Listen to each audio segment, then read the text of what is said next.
출애굽기 15장 22절에서 26절까지의 말씀인데요. 저와 여러분 한 절씩 교독하시다가 마지막 26절은 다 같이 한 목소리로 읽겠습니다. 제가 먼저 읽겠습니다. 모세가 홍해에서 이스라엘을 인도하며 그들이 나와서 수르광야로 들어가서 거기서 사흘 길을 걸었으나 물을 얻지 못하고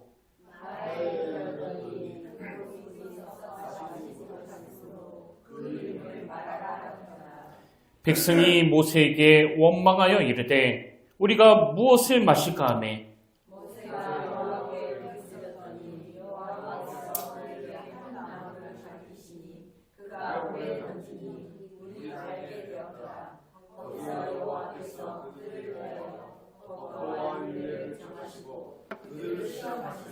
우리 다 같이 읽겠습니다. 시작. 이르시되 너희가 너희 하나님 나 여호와의 말을 들어 순종하고 내가 보기에 의를 행하며 내 계명에 귀를 기울이며 내 모든 규례를 지키면 내가 애굽 사람에게 내린 모든 질병 중 하나라도 너희에게 내리지 아니하리니 나는 너희를 치료하는 여호와임이라. 아멘. 할렐루야. 반갑습니다. 우리 함께 인사 나누기를 원합니다. 참 잘 오셨습니다. 오늘도 은혜 많이 받읍시다. 오늘도 예비하신 그 은혜들이 여러분 심령 가운데 넘치게 되시기를 주님 이름으로 축복합니다. 저는 그 부목사 시절에 그 청년들하고 모임하면서 그 대화하는 시간들을 참 많이 가졌었는데요. 제가 그 청년들과 대화하면서 참 마음이 아팠던 게 뭐냐 하면 너나 할 거 없이 모든 청년들이요. 각자 그 내용은 다르지만 자기가 해결할 수 없는 어떤 문제로 너무나 힘들어하고 있다는 겁니다. 그래서 저에게 이런저런 기도 제목을 막 토로하면서 목사님 이것도 기도해 주시고 저것도 기도해 주시길 원합니다. 이런 이야기를 제가 참 많이 들었는데요. 여러분 기성세대는 인생에서 많은 경험을 해가지고 이미 좀 이 마음에서 굳은 쌀이 배어 있지만 이 청년들은 그렇지 않거든요. 아직까지는 속이 굉장히 여리고 또 그 내면이 굉장히 약하기 때문에 상처도 훨씬 더 잘 받고요. 그 문제를 해결하는 능력도 이 기성세대에 비해서 현저히 부족합니다. 그래서 저에게 이 마음이 있는 그 자기의 아픈 상처를 막 오픈하면서 그 기도를 부탁하면 저는 종종 이런 이야기를 들려줬는데요. 이제 그 서울역에서 기차를 타고 부산역까지 내려간다고 하면 반드시 거쳐야 되는 그 터널이 있잖아요. 터널이. 더군다나 우리나라는 그 지형적으로 이 산이 많아가지고 그 기찻길을 만들 때 다 산을 뚫고 터널을 만들었기 때문에요. 제가 정확하게 세보지는 않았지만 이 서울역에서 부산역까지 가려면 상당히 많은 터널들을 거쳐야 된다고 저는 알고 있거든요. 근데 여러분 만약에 기차를 타가지고 이렇게 기도한다면요. 하나님 오늘 제가 이 기차를 타고 부산역까지 갈 때 한 번도 이 터널을 만나지 않게 해주시기를 원합니다. 이건 그 부산에 안 가겠다는 소리 아닙니까? 그 터널을 피해갈 수는 없거든요. 그래서 제가 청년들에게 들려주는 이야기가 뭐냐? 하나님께 터널을 만나지 않게 해달라. 고난을 만나지 않게 해달라. 또 상처를 안 받게 해달라. 이렇게 기도하는 건 옳은 기도가 아니다. 그 기도는 절대 응답될 수가 없다. 왜? 전도서 7장 14절에 보니까 형통한 날에는 기뻐하고 공고한 날에는 되돌아보아라. 그리고 그 다음 보세요. 이 두 가지를 하나님이 병행하게 하사해요. 이게 하나님이 인생을 운영하시는 그 원리라는 겁니다.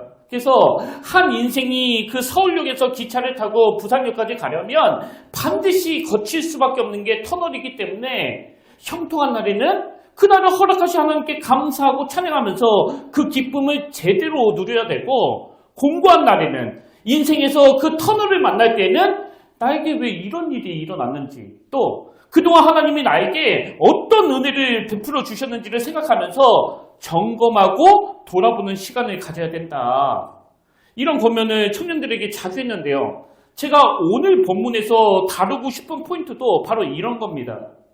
여러분도 다 아시지만 출애굽기 15장은 그 이스라엘 백성들 입장에서 이 가슴이 터질 듯한 굉장히 기쁜 날이 기록되고 있는데요. 왜냐하니까 그 400년 동안 애굽의 압제 아래서 종살이하던 그들이 드디어 이 해방의 기쁨을 맛보게 된 것도 막 너무나 감격적인데 그 과정에서 드라마틱한 하나님의 인도하심, 이 홍해가 갈라지는 기적 같은 일을 경험한 거예요. 그러다 보니까 출애굽기 15장이요. 초반부터 말씀을 이렇게 시작합니다. 이때 모세와 이스라엘 자손이 이 노래로 여호와께 노래하니 일렀으되 내가 여호와를 찬송하리니 그는 높고 영화로우시며 그 다음 보세요. 말과 그 탄 자를 바다에 던지셨음이로다. 이건 홍해를 가르시고 뒤쫓아오는 그 애국 군대를 멸하신 하나님의 그 일하심을 감격으로 찬양하는 내용 아닙니까? 그리고 이 감격의 찬양이 언제까지 계속되는가 보니까 오늘 본문 직전인 21절까지예요. 미리암이 그들에게 화답하여 이르되 너희는 여호와를 찬송하라. 그는 높고 영화로우시며 말과 그 탄자를 바다에 던지셨음이로다 하였더라.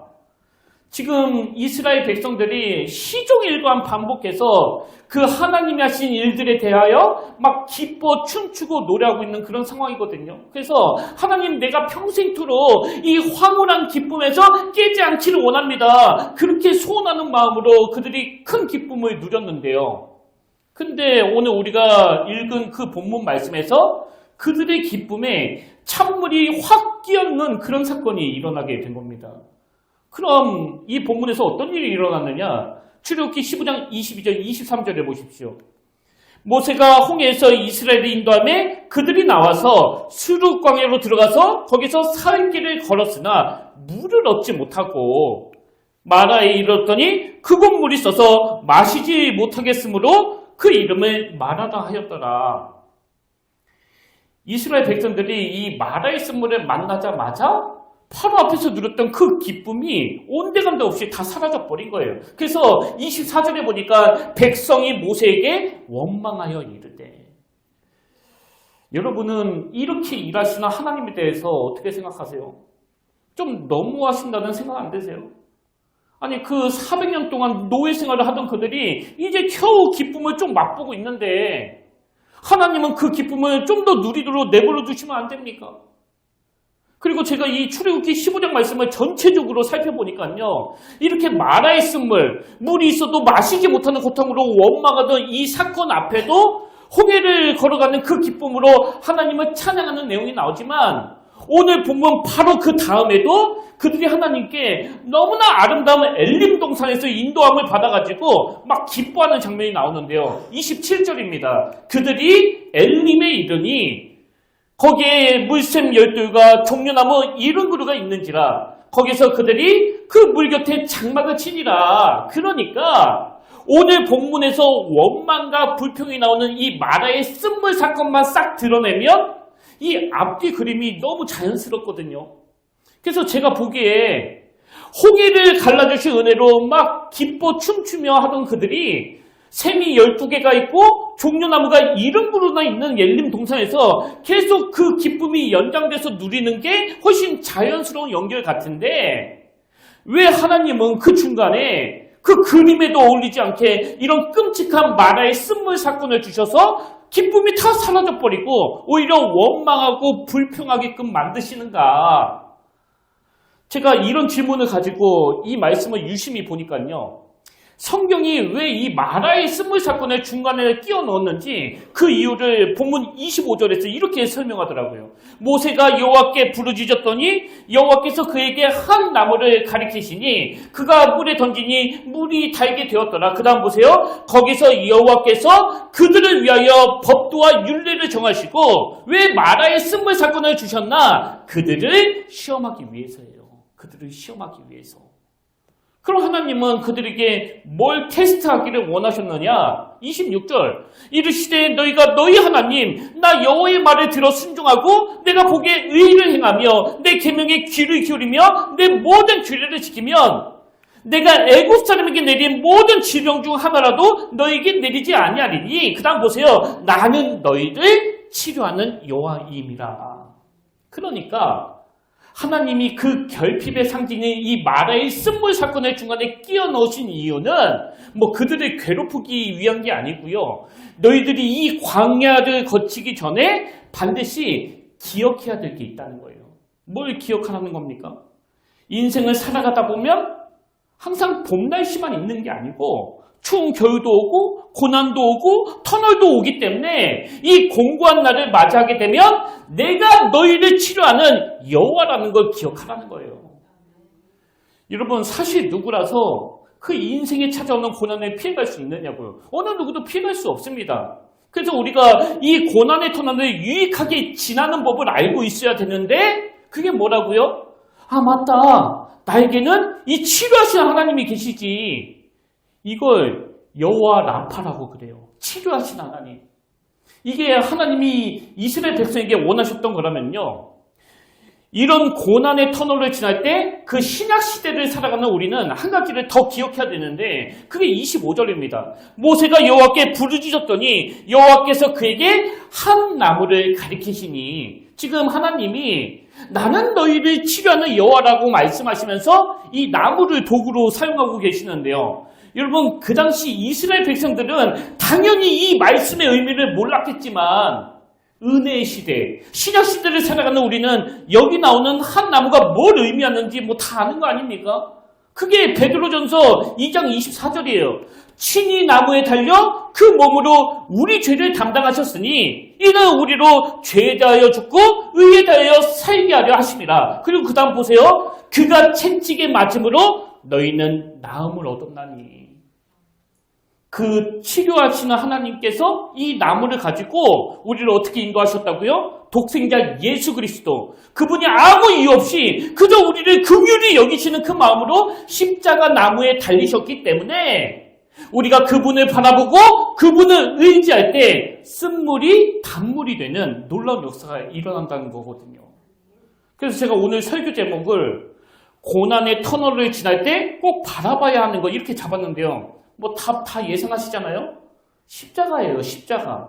여러분, 앞이 보이지 않는 그 고난의 터널을 지날 때는 예수 그리스도가 십자가에서 겪으신 그 고난을 통해 내가 나음을 입었다는 것을 상기하면서 이 십자가가 나의 치료하는 능력이라는 걸 경험할 때라는 겁니다.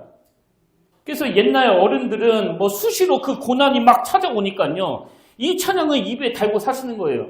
십자가 십자가 내가 처음 볼 때에 나의 마음의 큰 고통 사라져 오늘 믿고서 내 눈 밝았네 참 내 기쁨 영원하도다.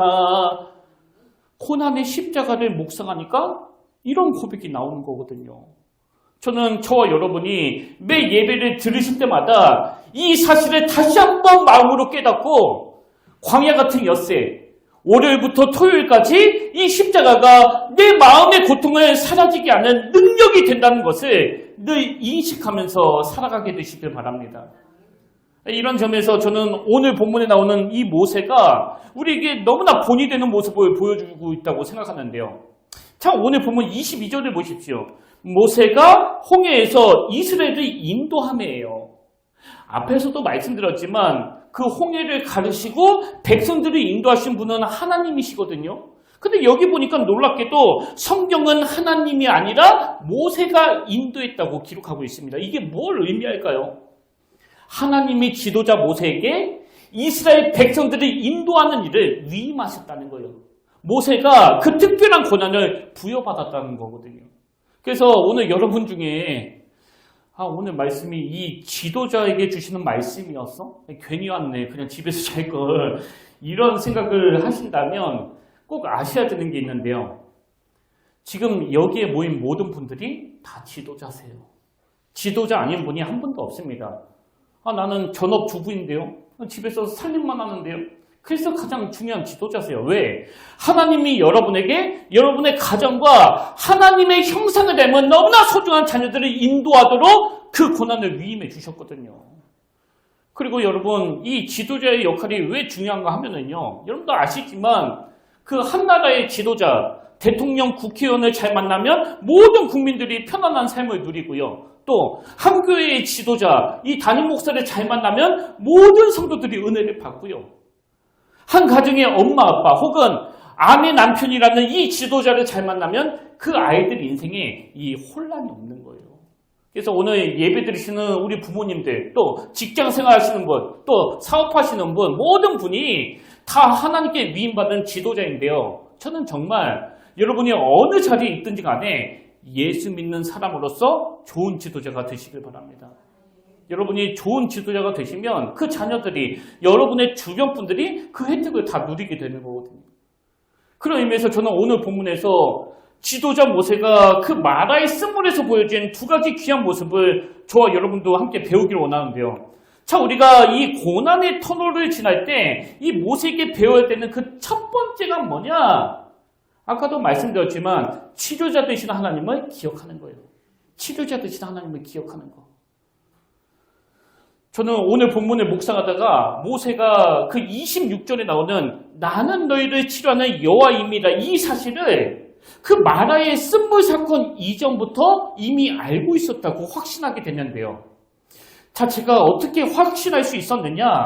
오늘 본문 23절부터 그 원인과 결과를 이렇게 분석합니다. 먼저 원인을 보십시오. 마라에 이르렀더니 그건 물이 써서 마시지 못하겠으므로 그 이름을 마라라 하였더라. 지금 물이 써서 마시지 못하는 그 원인이 발생했는데요. 그 결과를 보니까 이 백성들과 모세의 반응이 완전히 다릅니다. 자, 백성들의 반응을 먼저 보십시오. 24절. 백성이 모세에게 원망하여 이르되 우리가 무엇을 먹을까 마실까 하며.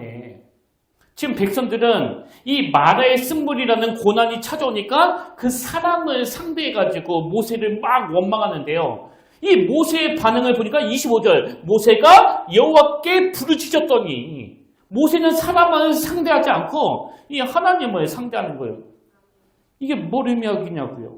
모세는 이미 우리를 애굽에서 구원하시고 홍해를 가르신 그 하나님이 우리를 치료하시는 여호와라는 사실을 알고 있었다는 거예요. 그러니까 마라의 쓴물을 만나자마자 이 하나님께 부르짖는 거거든요. 그래서 오늘 본문에 나오는 이 마라의 쓴물이라는 고난은요. 하나님이 모세를 위해서 주신 고난이 아니라 이 백성들을 위해서 주신 고난이에요. 근데 여러분 여기서 중요한 게 뭐냐면 하나님이 치료자가 되신 사실을 모세만 알았던 게 아니고요. 모든 백성들도 다 알고 있었다는 겁니다. 자, 아까 이걸 드렸던 출애굽기 15장 1절 2절을 보시면서 그들이 누구를 향해서 노래하는지 다시 한번 보십시오. 이때에 모세와 이스라엘 자손이 이 노래로 여호와께 노래하니 일렀을 때 내가 여호와를 찬송하리니 그는 높고 영화로우시며 말과 그 탄자를 바다에 던지셨음이로다. 그리고 그들이 하나님의 뭘 노래합니까? 2절 여호와는 나의 힘이요 노래시며 나의 구원이시로다. 백성들도 하나님이 치료하시는 분이라는 걸 알고 있었습니다. 그래서 하나님의 그 놀라운 능력을 노래했단 말이에요. 근데 문제가 뭐냐? 우리랑 같은 증상이에요. 형통한 날에는 그렇게 기뻐하면서 하나님을 찬양하지만 어려운 일이 닥치면 이 마라의 쓴물을 만나게 되면 그 일이 하나님의 손에 있다는 걸 다 망각해버리는 거예요. 그 현실의 문제가 너무 크니까. 그 마라의 쓴물이라는 문제가 너무 크게 다가오니까 하나님이 치료자가 되신다는 걸 까먹어버리는 거거든요. 그래서 하나님은 왜 때때로 우리에게 이런 고난의 터널을 허락하시느냐? 우리가 하나님이 치료자 되신다는 걸 까맣게 잊고 살기 때문이에요. 그렇기 때문에 저와 여러분이 이 고난의 터널을 지날 때마다 여호와 라파, 우리의 치료자 되시는 그 하나님을 자꾸 떠올려야 된다는 겁니다. 저는 이 본문을 가지고 말씀을 준비하다가 그 고난 주간에 들었던 어떤 선교사님의 간증이 생각나는데요. 제가 이분의 간증을 들어보니까요. 이 마라의 쓴물은 저리 가라예요. 너무나 가슴 아픈 일을 겪으셨더라고요. 이 선교사님이 그 신실한 남편과 함께 그 서부 아프리카 부르키나 파소라는 그 생소하고 낯선 지역에서 이 사명을 감당하고 있었는데요. 그 신실한 남편이 36살 되던 해에 너무나 갑작스럽게도 그곳에서 돌아가신 겁니다. 그러니 여러분 이게 뭐 쉽게 그 수용이 되겠습니까? 더군다나 그 당시 이 선교사님은 둘째를 임신하고 있었고요. 큰딸은 기껏해야 2돌밖에 안 되는 상황이었는데 게다가 제 마음이 참 먹먹했던 게 뭐냐면 이분은 10대 때 부모님 2분이 다 돌아가셔가지고요. 그 마음의 소원이 늘 나는 행복하고 싶었대요. 늘 나는. 그래도 참 다행히 좋은 남편을 만나가지고 딸 하나 낳고 그 뱃속에 아들 하나를 두고 선교사로 살아가고 있는데 이 선교사님 인생에 갑자기 그 마라의 쓴물이 찾아온 거예요. 그러다 보니까요. 그 엄마 뱃속에 있었던 아들이 이 사춘기가 오면서 하나님을 막 원망하고 자꾸 방황을 하는데 뭐 당연하겠죠. 하나님은 왜 일을 이렇게 하시느냐고. 하나님은 왜 우리 아빠를 데려가신 거냐고. 그것도 내가 뱃속에 있을 때 뭐 그런 원망이 당연히 나올 수밖에 없는 거 아닙니까? 근데 이번 주 내내 제 머릿속에 맴도는 이 선교사님의 한마디가 이거예요. 아들이 자꾸 막 겉돌고 방황하고 하나님을 원망하고 그러니까 이 선교사님이 이런 이야기를 해줬다는 거예요. 아들아, 너 궁금한 거? 엄마가 다 설명해 줄게. 그럼 어떻게 설명하느냐? 엄마의 인생을 통해서, 엄마의 삶을 통해서 하나님이 우리 가정에 왜 그렇게 일하셨는지 엄마가 다 설명해 줄게. 여러분, 그 어머니는 너무나 좋은 지도자 아닙니까? 아니, 그 어머니가 아들처럼 똑같이 방황하고 똑같이 그 혼란을 겪었다면 그 가정은 어떻게 됐겠냐고요. 그래서 저는 이 여성 교사님의 간증을 들으면서 여러분이 잘 아시는 이지선 교수가 떠올랐는데요. 다 아시잖아요. 그 당시로 23살 대학생 때 만취 음주운전자에게 교통사고를 당해가지고 그 온몸에 중화석을 입은 분 아닙니까? 여러분, 이분이요. 그 끔찍한 교통사고를 당하고 무려 40번이 넘는 그 대수술을 했는데요. 제가 너무나 놀라는 게 뭐냐? 이분이 40번이 넘는 대수술을 하고 그 어려운 상황에서 미국으로 유학을 가게 된 겁니다. 그리고 그 명문대학으로 알려진 보스턴 대학교에서 학부를 마치고요. 그 다음에 아이비리그, 그 콜룸비아 대학교에서 석사학위를 받고 그리고는 또 다른 명문대학교 UCLA에서 사회복지학 박사학위를 취득한 거예요.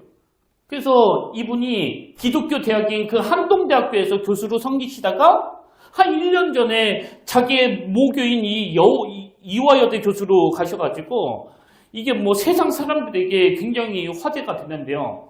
제가 이분의 인터뷰를 보니까 많은 사람들이 자기에게 붙여준 별명이 하나 있다고 하더라고요.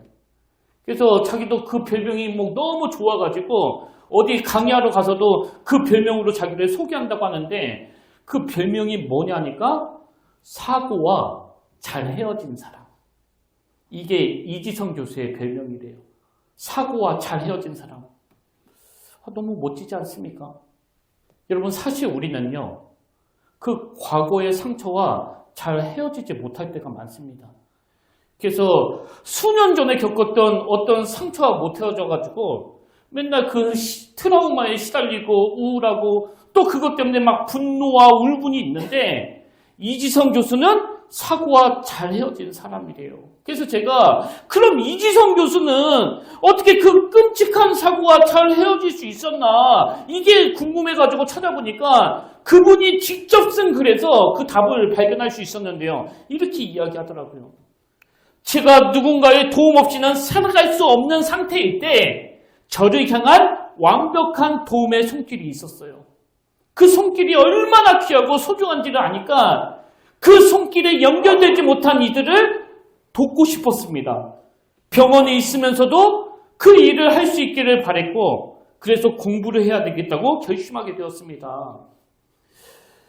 여러분, 누군가의 도움 없이는 살 수 없는 그 절망적인 상태에 빠졌을 때 이 이지성 교수가 경험한 그 완벽한 도움의 손길이 뭘 말하는지는 뭐 저도 알고 여러분도 아시는 거 아닙니까?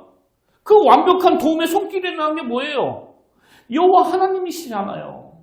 그리고 완벽한 도움의 손길을 내밀어서 치료하시는 그 하나님을 경험했기 때문에 이지성 교수가 사고와 잘 헤어진 사람이라는 그런 귀한 별명을 얻게 됐다면 제가 아까 말씀드린 그 여성교사님도 마찬가지 아닙니까?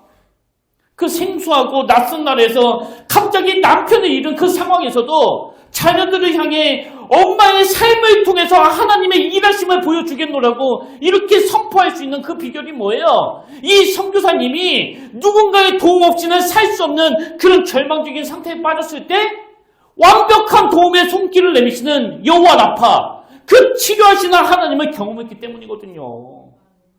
그렇기 때문에 오늘 여러분이 정말 좋은 지도자, 좋은 어머니, 좋은 아버지가 되기를 바라신다면 여러분이 그 마라의 쓴물 같은 그런 고난의 터널을 만났을 때 무슨 일이 있어도 여호와 라파, 치료자 되시는 그 하나님을 기억해내야 한다는 겁니다.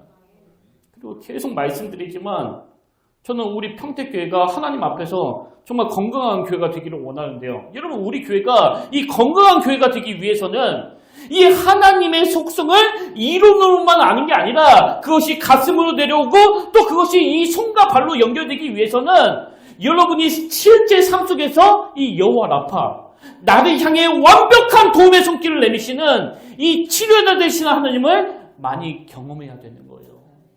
저는 정말 우리 평택교회가 그저 이론으로 가득 찬 그런 성경만 잘 가르치는 교회가 아니라 그 이론으로 배운 성경 말씀이 내 삶 속에 실질적인 능력으로 나타나 여 선교사님처럼 이지성 교수처럼 누구를 만나도 치료자 되시는 하나님을 증거할 수 있는 이 담대한 성도님들이 모인 아름다운 교회가 되기를 주님 이름으로 축복합니다.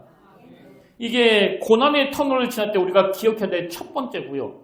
그런가 하면 두 번째로 우리가 모세에게 뭘 배워야 되느냐? 여러분, 고난의 터널을 지날 때는요, 불필요한 에너지 낭비를 줄여야 된다는 겁니다. 불필요한 에너지 낭비 피하기. 자, 이게 무슨 말씀이냐면요. 본문 24절을 다시 보십시오. 백성이 모세에게 원망하여 이르되, 지금 이 백성들이 보인 반응을 그 심리학 용어로 투사라고 그러는데요. 투사.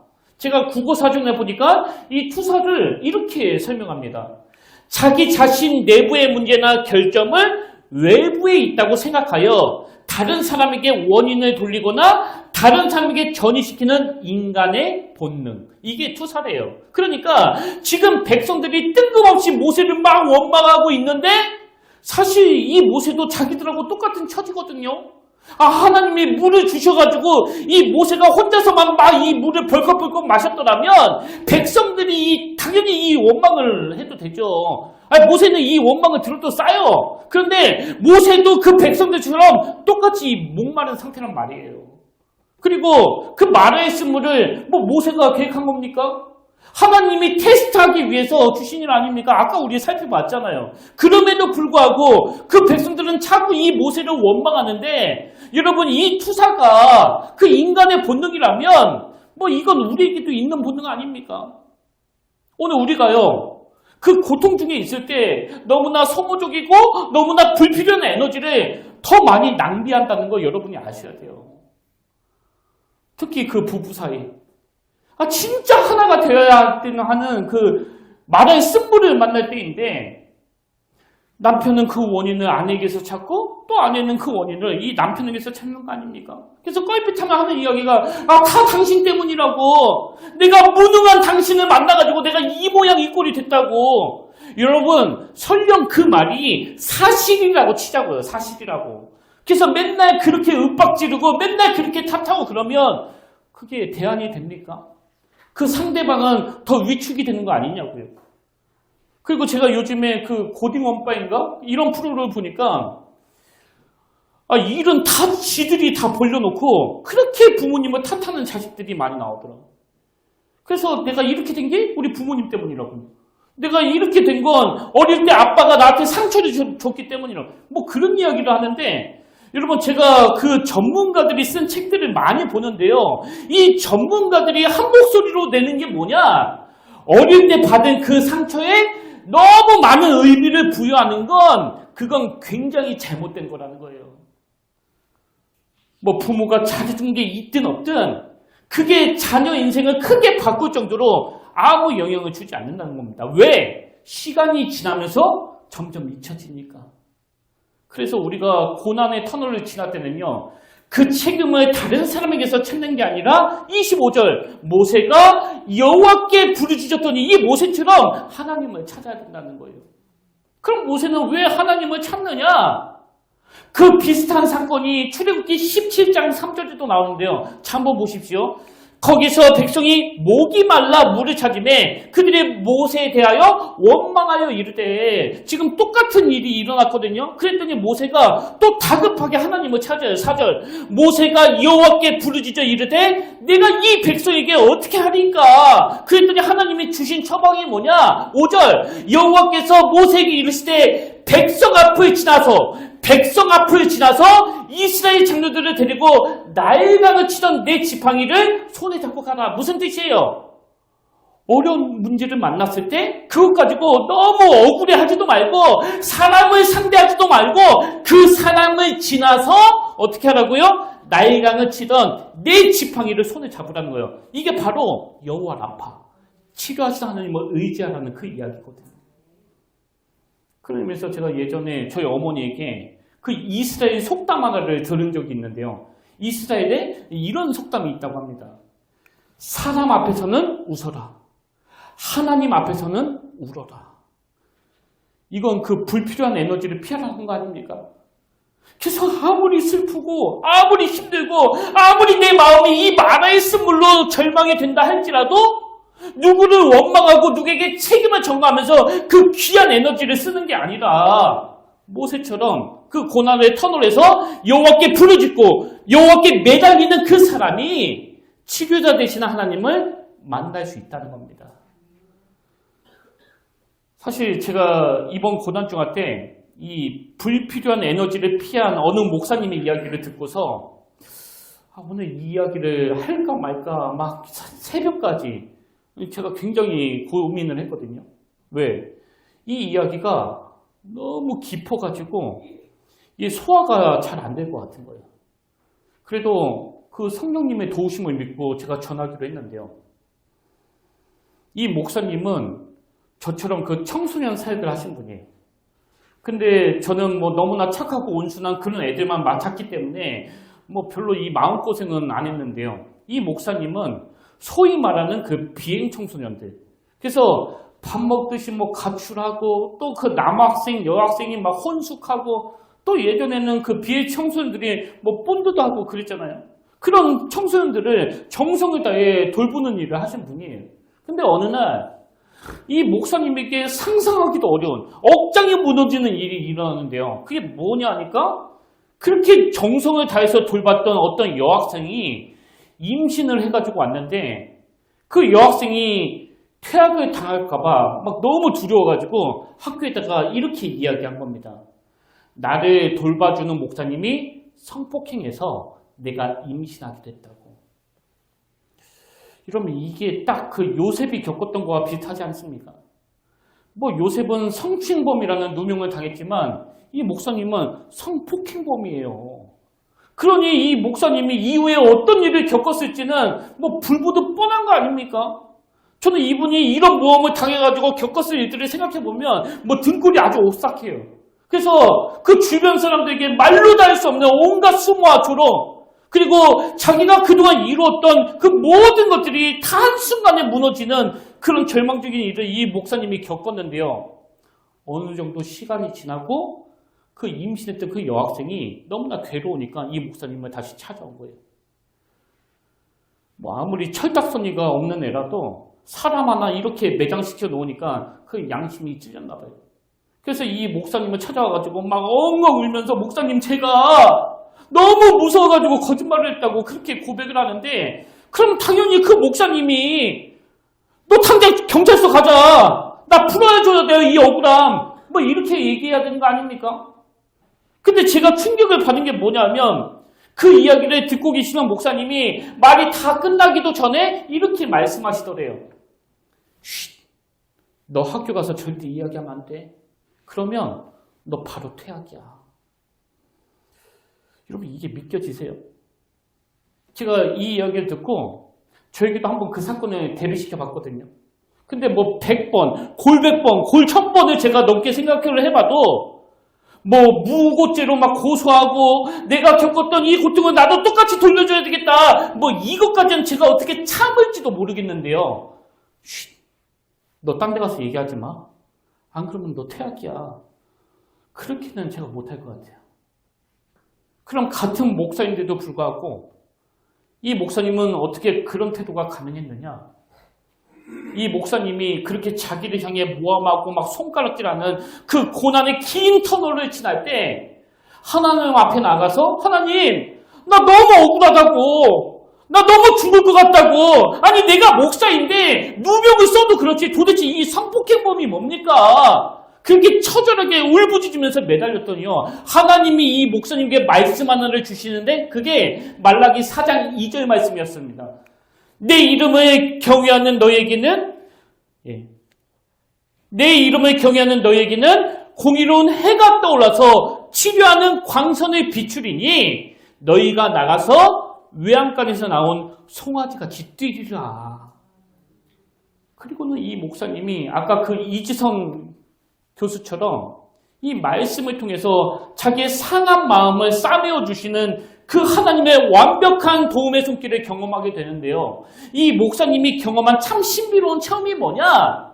자기의 그 상한 마음이 막 치유가 되면서 어떤 증상이 나타나는가 하니까 그 여학생의 인생이 자꾸 불쌍해지더라는 거예요. 그래서 내 억울함을 푸는 것보다 그 학생의 장래가 더 크게 다가오니까 이게 인간적으로는 납득이 안 가는 그런 행동을 하게 됐다는 거거든요. 근데 여러분, 이 이야기를 오해하지 마십시오.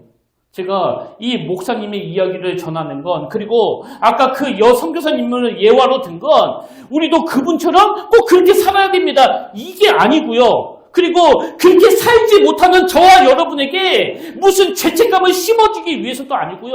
목적은 딱 하나예요. 우리가 그 정답은 알고 있자는 거예요. 고난이 와도 치료하시다 하나님을 경험하며 이런 일이 가능하다는 걸.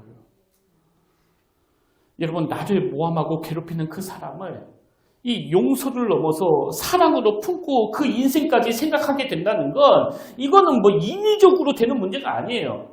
내가 치료자 되시는 하나님을 만나고 그 하나님으로 인해 내 상처가 치유되면 가장 큰 열매로 맺혀지는 게 바로 상대방에 대한 긍휼함입니다. 그래서 그 사람이 너무 미워 죽겠고 너무 괘씸해 죽겠고 나도 똑같이 그 상처를 되갚아주고 싶었었는데 여호와 라파, 치료자 되시는 하나님이 일하시니까 그 인생이 막 불쌍해지면서 나가서 이런 얘기하지 마. 너 안 그러면 퇴학당해. 그래서 저는 오늘 결론을 이렇게 맺기를 원하는데요. 여러분, 다시 말씀드리지만 우리가 그 고난의 터널에서 꼭 바라봐야 되는 건 바로 십자가예요. 베드로전서 2장 24절을 다시 보십시오. 친히 나무에 달려 그 몸으로 우리 죄를 담당하셨으니 이는 우리로 죄에 대하여 죽고 의에 대하여 살게 하려 하심이라. 그가 채찍에 맞음으로 너희는 나음을 얻었나니. 하나님의 그 놀라운 사랑으로 예수 그리스도의 십자가 고난을 통해 우리가 구원을 받았기 때문에 여러분, 그 주님의 십자가가 무슨 죽어서 천국 갈 때만 쓰는 그 열쇠가 아니라 우리 수준에 전혀 어울리지 않는 그 십자가 사랑을 이 땅에서나마 조금이라도 흉내라도 내면서 살아가는 그 삶이 바로 예수 믿는 우리의 삶이라는 겁니다. 저는 오늘 예수 그리스도 그분의 십자가를 통해 얻게 된 이 놀라운 구원의 감격이 저와 여러분 삶을 늘 기쁨으로 인도해 주기를 원하고, 예수님이 그 십자가에서 보셨던 그 크신 사랑이 저와 여러분의 손과 발로 연결이 되어 우리 인생도 누군가의 마음을 치료해주는 귀한 도구로 쓰여지기를 주님의 이름으로 축원합니다. 그래서 우리가 이 말씀을 기억하면서 오래간만에 이 찬양 함께 불러보기 원하는데요. 가사를 보니까 힘들고 지쳐 낭망하고 넘어져 일어날 힘 전혀 없을 때 광야를 만난 거예요. 광야를. 여러분, 광야를 만나면 상대방에 대해서는 원망이고 자기에 대해서는 이 초라함이에요. 초라함. 그래서 그 다음 가사에 보니까 나에게 실망하며 내 자신이 연약해 고통 속에 눈물 흘릴 때, 근데 이런 고난의 터널을 지날 때는 어떻게 해야 된다고요? 십자가를 묵상하는 거예요. 못 자국 난 그 손길 눈물 닦아주시며 나에게 말씀하시네. 너는 내 아들이라. 너는 내 딸이라. 오늘 말씀을 기억하시면서 우리가 그 주님의 거룩한 성품을 닮아갈 것을 도전하면서 우리 이 찬양 함께 불러보기를 원합니다.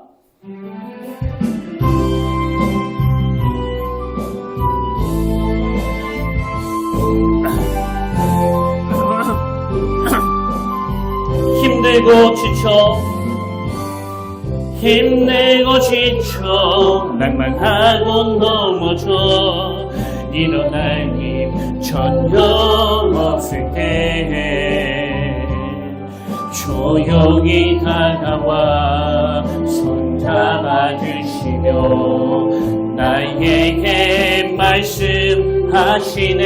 나에게 실망하며 내 자신 연약해 고통 속에 눈물 흘릴 때 못 자국 난 그 손길 눈물 닦아주시며 나에게 말씀하시네. 너는 내 아들이라. 너는 내 아들이라. 오늘 날 내가 너를 놔도다. 너는 내 아들이라. 날 사랑하는 내 아들이라.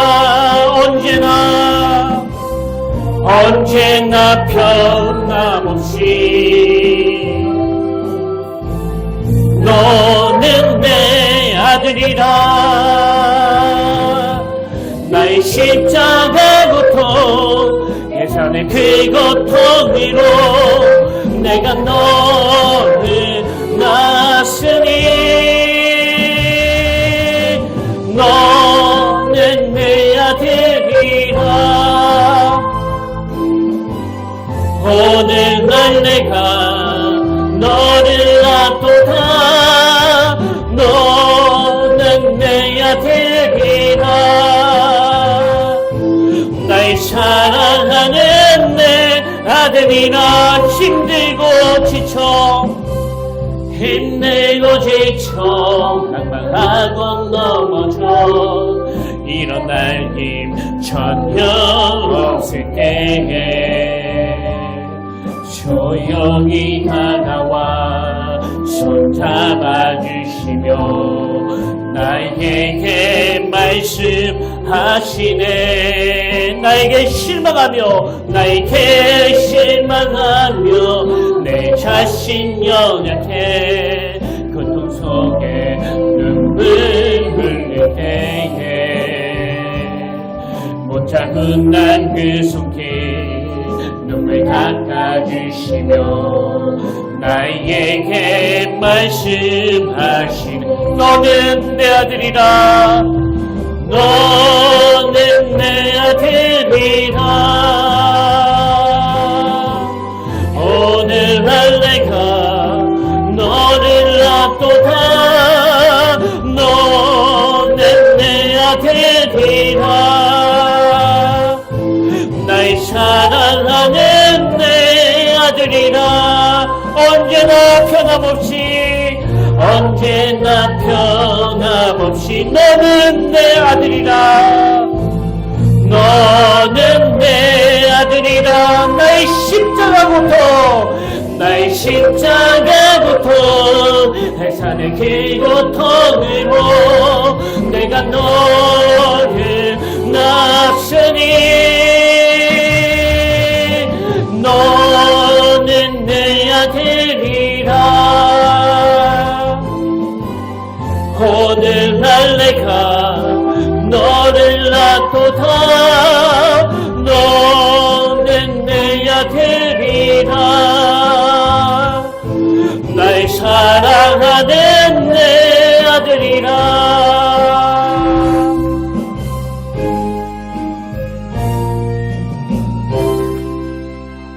아멘. 살으신 하나님 아버지,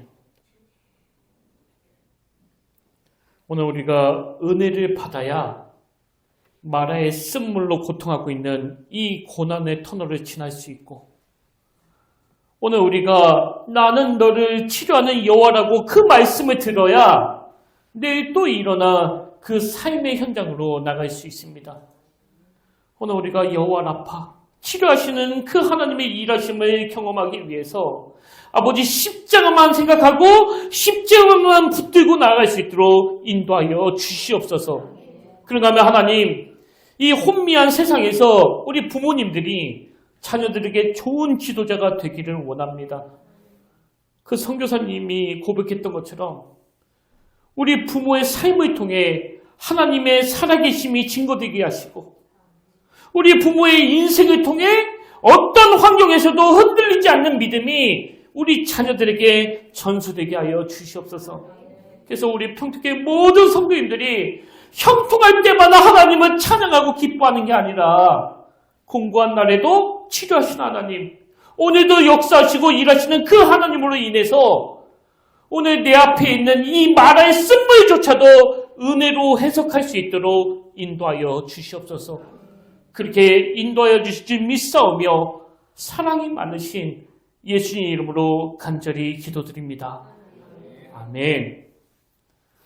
이제 다 자리에서 일어나셔서 우리 파송 찬양으로 아침 안개 눈앞 가리듯 이 찬양 함께 부르길 원하는데요. 우리 하나님의 마음을 좀 느끼시면서 우리 또 선포하면서 하나님께 이 찬양 올려드리기를 원합니다.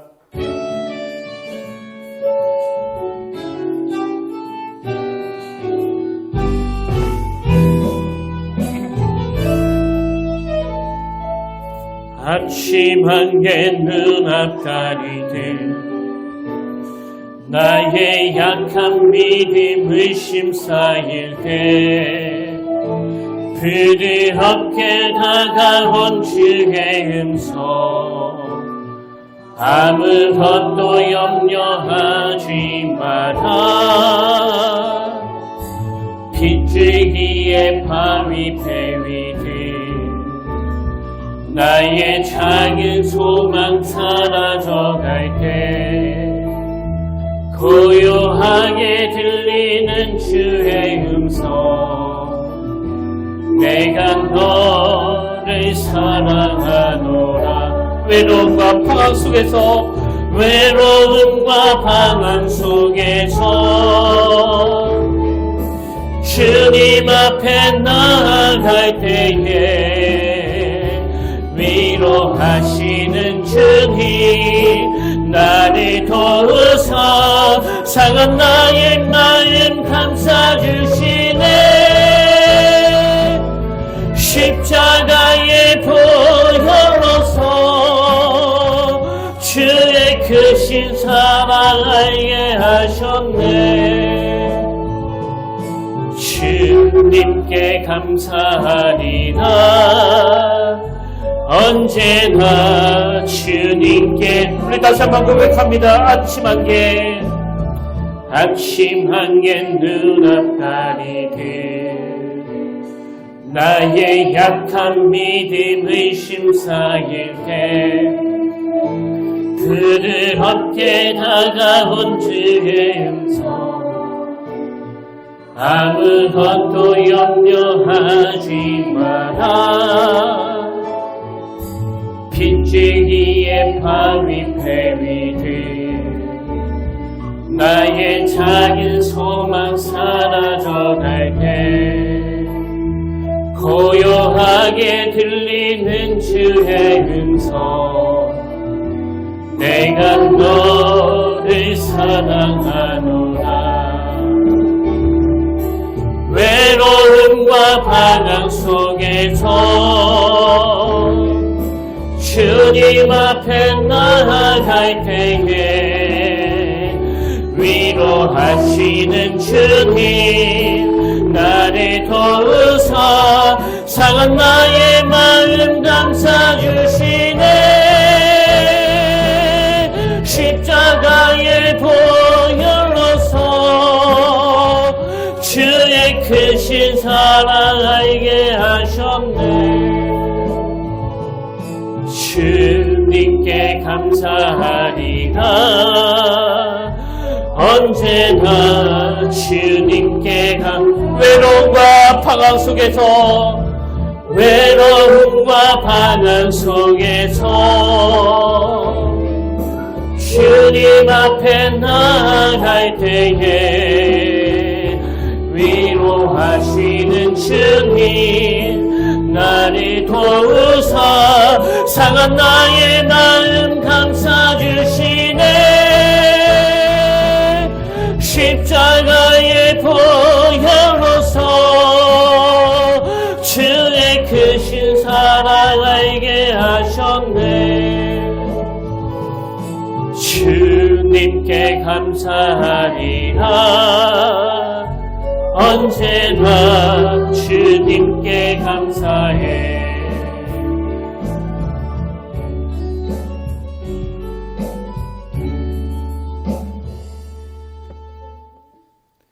내 이름을 경외하는 너희에게는 공의로운 해가 떠올라서 치료하는 광선을 비추리니 너희가 나가서 외양간에서 나온 송아지같이 뛰리라. 하나님 아버지, 우리는 순간순간 떠올려지는 그 과거의 상처들을 되뇌이고 곱씹으면서 그 울타리를 벗어나지 못하는 연약한 인간입니다. 그래서 투사심리로 누군가에게 그 책임을 전가하고 막 울분을 쏟아내는 게 우리에게 있는 이 본능이라면 아버지 우리가 오늘 주신 말씀에 힘입어 그 과거에 받았던 상처와 잘 헤어지길 원하오니 하느님이 비춰주시는 그 치료의 광선으로 우리 모두가 외양간에서 나온 송아지같이 기뻐 뛰게 하여 주시옵소서. 그래서 이번 한 주간 치유받은 자들답게 용서받은 자들답게 과거의 상처와 잘 결별한 자들답게 하나님이 주시는 기쁨으로 그 고난의 터널을 잘 지나가게 하시고 광야 같은 엿새 동안 하나님이 예비하신 그 아름다운 엘림 동산에서 놀라운 은혜를 경험하며 참 기쁘고 행복한 주님의 자녀로서의 삶을 누리는 복된 한 주간이 되도록 인도하여 주시옵소서. 이제는 우리 주 예수 그리스도의 은혜와 하나님 아버지의 탐없는 사랑과 성령님의 감동, 감화, 위로, 교통, 충만하심의 역사가 오늘 주신 말씀 마음에 담고 위기의 때에 어려운 일이 찾아올 때마다 그 십자가를 바라보며 목적지 가나안을 향해 힘있게 나아가기로 다짐하며 예비하는 모든 죄자들 머리 위에 지금부터 영원토록 함께 하시기를 간절히 축원하옵나이다.